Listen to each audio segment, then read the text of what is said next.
నమస్కారం. సాహిత్యాంశాల సుమవని తెలుగు తోటకు ఆహ్వానం.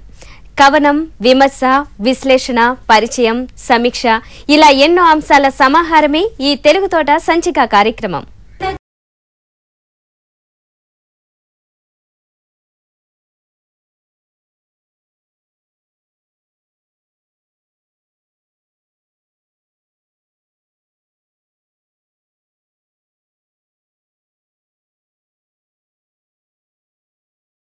శ్రీ కొక్కొండ వెంకటరత్నం పంతులు గారి పద్య ప్రబంధం బిల్వేశ్వరీయంను, దాని ప్రత్యేకతను మనకు పరిచయం చేస్తున్నారు ఒక మంచి పుస్తకం శీర్షికలో డాక్టర్ బి జయరాములు.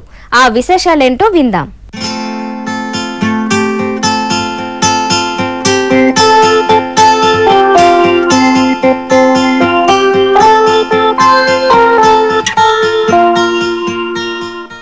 బిల్వేశ్వరీయం అనే పద్య ప్రబంధాన్ని మహామహోపాధ్యాయ కొక్కొండ వెంకటరత్నం పంతులు గారు రచించారు. స్కాంద పురాణ ప్రాధాన్యతను ప్రతిబింబించే కావ్యం బిల్వేశ్వరీయం. తమిళనాడులోని తిరువళ్ళ గ్రామంలో ఉన్న బిల్వేశ్వర క్షేత్ర మహాత్మ్యాన్ని తెలిపే కావ్యం ఇది.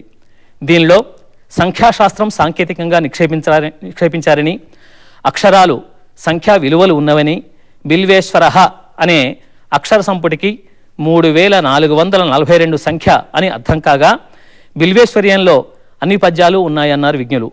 ఈ కావ్యంలో మన సంస్కృతి వైభవం చిత్రించబడింది. శ్రీ కొక్కొండ వెంకటరత్నం పంతులు గారికి ఒకనాడు కలలో శివధ్వజుడు కనబడి 2 నృసింహ సాలగ్రామాలు ఇచ్చి అదృష్టుడైపోయాడు.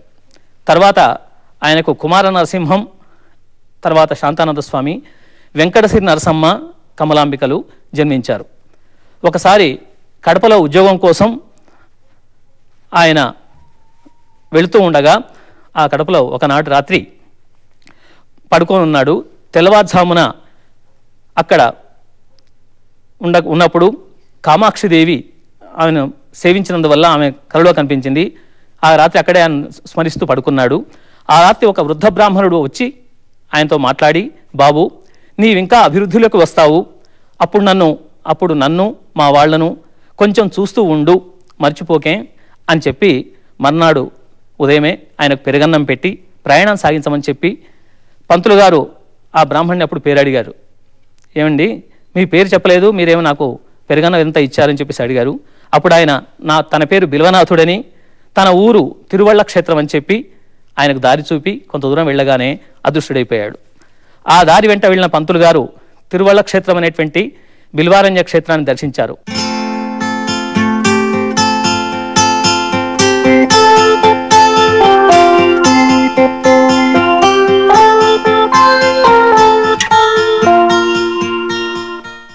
అక్కడ వల్లీశుడు అనే బ్రాహ్మణుడితో బిల్వనాథుడనే వృద్ధ బ్రాహ్మణుడు ఎక్కడున్నాడని అడగ్గా, ఆయన బిల్వనాథుడనే బ్రాహ్మణుడు వేరే లేడు, ఇక్కడ నెలకొన్న దైవమే అతడు, వృద్ధ బ్రాహ్మణ రూపంలో నీకు దర్శనమిచ్చాడు అని పంతులు గారిని ఆలయంలోకి తీసుకెళ్ళి తను మధ్య బిల్వ నాథుల గూర్చి తపస్సు చేయమని చెప్పాడు.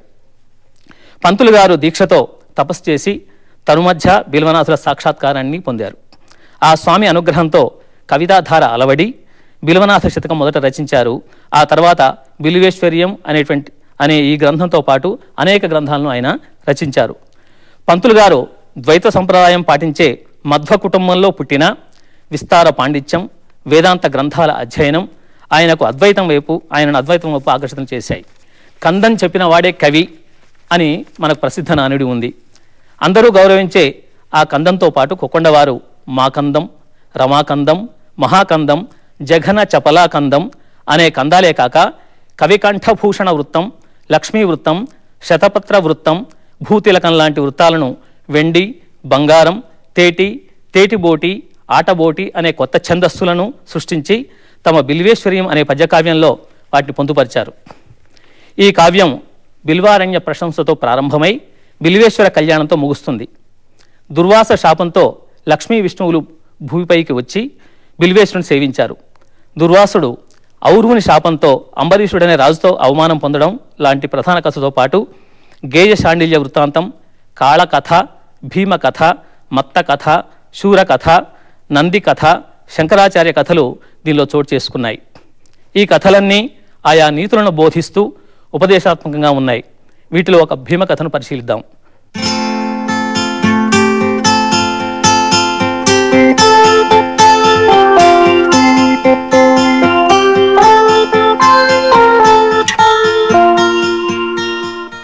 విశ్వామరేశ్వరుడనే బ్రాహ్మణుని కుమారుడు భీముడు. ఈ భీమునికి కుబేరమిత్రుడు అనే స్నేహితుడున్నాడు.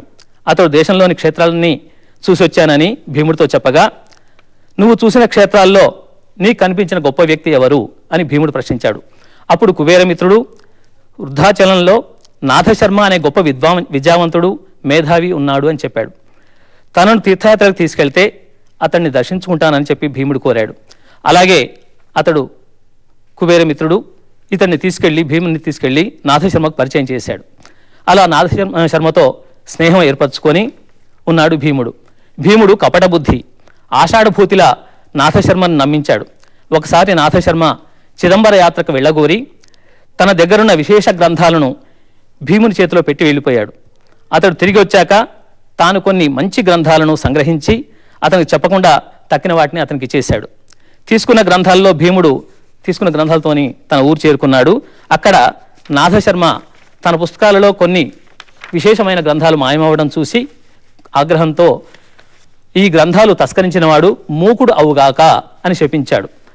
ఇక్కడ భీముడు తండ్రితో మాట్లాడబోగా నోరు పెకల్లేదు, శాపంతో మూగవాడయ్యాడు. తండ్రి దుఃఖించి వైద్యము శాంతిక్రియలు అన్నీ చేయించాడు, కానీ మాట రాలేదు. కుబేరమిత్రుడు అసలు విషయం అర్థం చేసుకుని భీముడు తీసుకొని మళ్ళీ నాథశర్మ దగ్గరికి వెళ్ళాడు.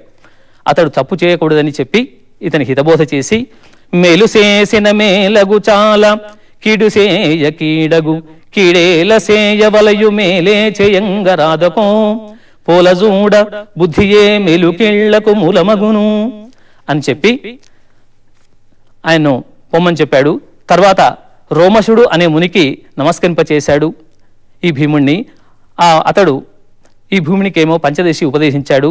భీముడు కాళహస్తి ప్రసూనాంబను, కంచి కామాక్షిని, బిల్వవనంలో ఉన్న తనుమధ్యాదేవిని, మీనాక్షిని భజించాడు. భీముడు జప హోమ తర్పణాలు తపస్సు చేయగా శివుడు ప్రత్యక్షమయ్యాడు. భీముని మూకత్వం పోయింది. ఆయన ఇలా నోరారా స్తుతించాడు భీముడు.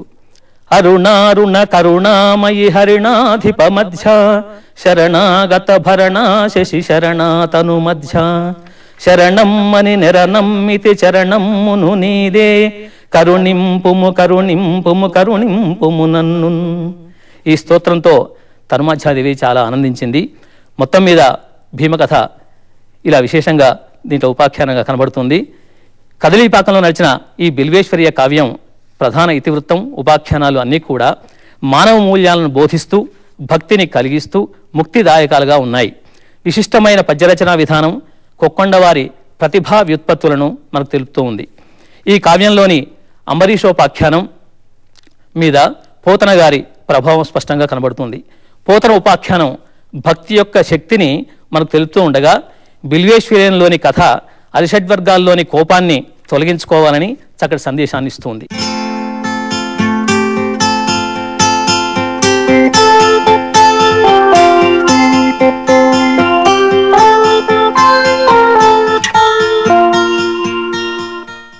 నారదుడు కోపఘూర్ణితుడైన దుర్వాసునికి చేసిన బోధలో తన కోపమే తన శత్రువు, తన శాంతమే తనకు రక్ష, దయచుట్టంబవు, తన సంతోషమే స్వర్గము, తన దుఃఖమే నరకమండు తచ్చము సుమతి అనేటువంటి సుమతి పద్యం యొక్క సారాన్ని ఉపదేశపూర్వకంగా అందించి ఆయన ఆశీర్వదించాడు. బిల్వేశ్వరీయం అనేటువంటి ఈ ఉద్గ్రంథం ఇహపరాలను అందించేటువంటి ఉత్తమ కావ్యం.